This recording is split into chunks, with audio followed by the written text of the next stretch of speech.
Hello, my name is Sheena Vickers, and I will be presenting on cyber warfare and the ramifications of not securing your software.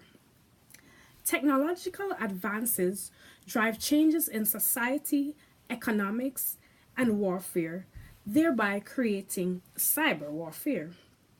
Software control systems are cyber warfare vulnerable since they accept an input which opens the door for infiltration and attacks.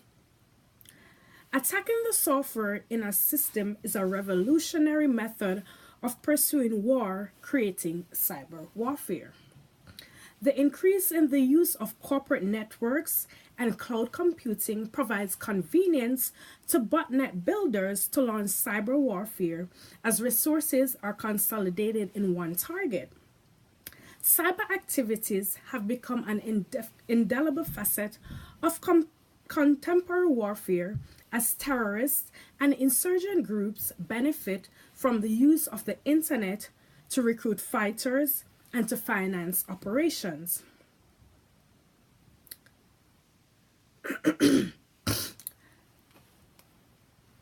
What is cyber warfare? Cyber warfare is commonly defined as an action by a nation state to penetrate another nation's computer or networks for the purpose of causing damage or disruption.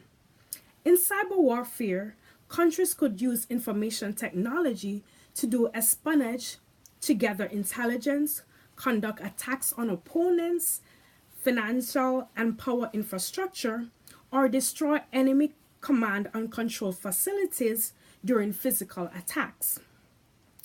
The definition of cyber warfare, however, has expanded to include not only state actors but non-state actors such as terrorist groups, corporate espionage, political and ideological extremist groups, individuals or small group hackers and activists, and transnational criminal organizations such as drug cartels and various mafias. The expansion of cyber warfare definition has made it difficult to separate it from cybercrime, which has similar techniques and technologies and often lead to similar results. Cyber warfare includes modes of cyber attacks such as cyber infiltration, cyber manipulation, cyber assault, and cyber raid. Cyber infiltration is a penetration of the defenses of a software control system that allows the system to be manipulated, assaulted, and raided. Cyber manipulation occurs after the system has been infiltrated, giving the control of the system through its software the capabilities to create damage. Cyber assault is a destruction of software and data in the system or an attack on the system that damages the system's capabilities, such as through viruses and overloads.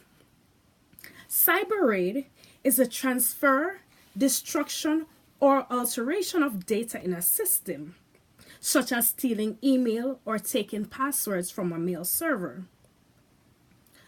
I will now highlight two types of cyber attacks: distributed denial of service and attack on virtualization. What is distributed denial of service?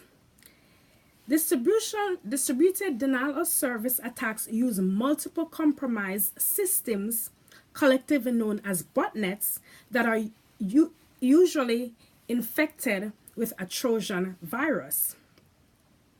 The attacker first installs bots on hundreds or even thousands of PCs, servers, or network. When the user sends these bots an attack command, more traffic floods the PC or the server or the network address than it is equipped to handle, creating an overload. Virtualization is where virtual machine escape is a process of breaking out of a virtual machine and interacting with a host operating system.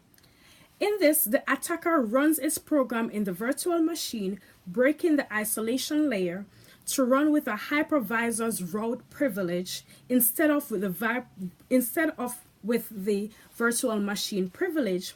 Hence, the attacker is interacting directly with the hypervisor. The attacker then accesses the host operating system and other virtual machines running on the physical machine. Virtual machine-based rootkits initiate a hypervisor compromising the existing host operating system to a virtual machine, creating a new guest operating system that assumes that it is running as the host with the corresponding control over resources. The hypervisor creates a covert channel to execute unauthorized code in the system that allows the attacker to exercise control over the virtual machine running on the host machine and to manipulate the activities of the system. In light of all these attacks, these two attacks that I've mentioned, why do we need to protect our software? Or do you think there is any need to protect your software? Yes, the ramifications, as I stated before, these are just two simple examples of what can happen to your software if you do not take extra security measures to protect your software. Attacks against software are designed to damage data, alter security settings, or take over a system. This compromises digital assets, privacy, and ability to use the computer system and can devastate a company, nation, or individual. The failure to secure software against distributed denial of service or even virtualization attacks, malware, and other viruses by a company, individual, or nation increases the risk that data will lack confidentiality, integrity, and availability. The securing of software appears to be a cat and mouse game, as all software has bugs and some bugs are security holes. The bad guy figures out how to take advantage of the holes in the software, while the good guy continues to fix the hole, inventing and deploying more advanced software. No software can be perfectly secure, and security is not a problem we can fix. However, it becomes a part of life.